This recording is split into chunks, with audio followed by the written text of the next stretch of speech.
Hello, folks, and welcome to our discussion of the Big Bang. If our universe started in a Big Bang, would that provide evidence that God did not exist?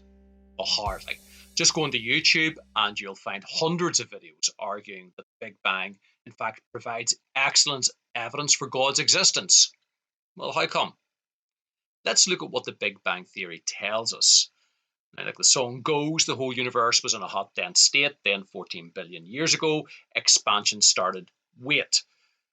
Or to be a bit more precise, the Big Bang Theory does not tell us that the universe began with a catastrophic explosion. Rather, the idea is that the universe began as just a single point, a singularity. And there was nothing beyond that point. There was no space, no length, breadth, height, no space outside that point. That's really difficult to imagine. There was no energy beyond that point either. Everything needed to make the physical universe that we see around us was condensed into that one point. About 14 billion years ago, the universe began expanding at an unimaginable rate. And it's been expanding ever since, growing as large as the universe that we see today. So if our universe is expanding and we rewind time, eventually we get back to a point when our universe was infinitely dense, compacted into one infinitely small point. And that's what we call the singularity. That means if we go back in time far enough, we get back to a beginning. Our universe has not been around forever. Our universe began to exist. And everything that begins to exist has a cause. No one thinks that the rabbit that comes out of the magician's hat just popped into existence without a reason. Even young children who don't understand how this magic trick is performed believe that magic was the cause. They don't think it happened for no reason whatsoever. There must be an explanation. So what could be the cause of everything in our universe, including space and time? Which means that the cause of our universe must exist outside space and time. Well, a very good candidate explanation would be God.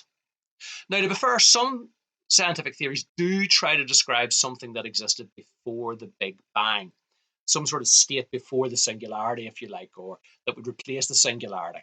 But all these theories imply that that state before the Big Bang had a beginning too. And it has to be that way to explain why our universe started to expand. So no matter what way we look at things, it seems very, very likely that our universe had a beginning, and whatever has a beginning has a cause, and God is a good candidate explanation for that cause. So that's one reason the Big Bang Theory supports God. But a more impressive argument comes from something called fine-tuning. If any one of a number of features of the universe had been even slightly different, life as we know it today would be impossible. As a matter of fact, life would be simply impossible in any way that we can conceive of. We live in what's sometimes known as a Goldilocks universe. Everything is just right for life to exist. Forces like gravity or electromagnetism cannot be too strong or too weak, or no life would exist in our universe. We would have no stars or galaxies or planets. But as you can plainly see, everything we can see is just right. We do live in a universe with stars, planets, and life. Imagine someone operating a giant machine, and this machine's governed by dozens and dozens of dials. Each dial has millions of numbers on it, and each dial must be set to exactly the right number for our machine to operate exactly. That would be a finely tuned machine. That's what fine tuning means. Everything must be set correctly to get the right result. Now, our universe is more finely tuned than any machine you can imagine. Had the ratio of the gravitational force and the electromagnetic force differed by 1 part in 10,000 trillion trillion trillion, then stars like the sun, which are essential for life, would not have been around to sustain us. The forces that govern atoms have to be set very precisely, and there need to be very precise initial conditions for the Big Bang, or there would be no carbon, the element that all life is made out of. It is absolutely incredible that our universe exists. It is extremely unlikely that our universe would have these conditions just by chance. Imagine a raffle bag so large that there is one ticket in the bag for every atom in our universe. You would be more likely to pick the winning ticket at random out of that bag than getting a life-supporting universe just by chance. It looks as if someone set the conditions of our universe so that we could have galaxies, stars, planets, and the right sort of stars and planets to support life. So, how do atheists get out of this? Well, the most popular response comes from something called the multiverse theory. The multiverse theory is that our universe is just one of infinitely many universes. Each universe has its own physical constants. Sometimes in the multiverse, people suggest that each universe might have its own laws of nature, depending on which version of the multiverse theory you go for.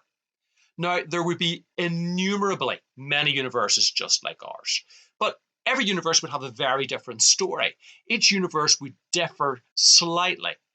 So in the vast majority of these universes, no life would occur because the conditions for life are so improbable. But in a few, pitifully few, the conditions turn out to be right just by chance, and life evolves. And we just so happen to live in one of these lucky universes. And if you think about it, that's the only kind of universe we could observe. The idea is if you give enough blind archers a chance to aim at a bullseye, some will hit targets just by accident.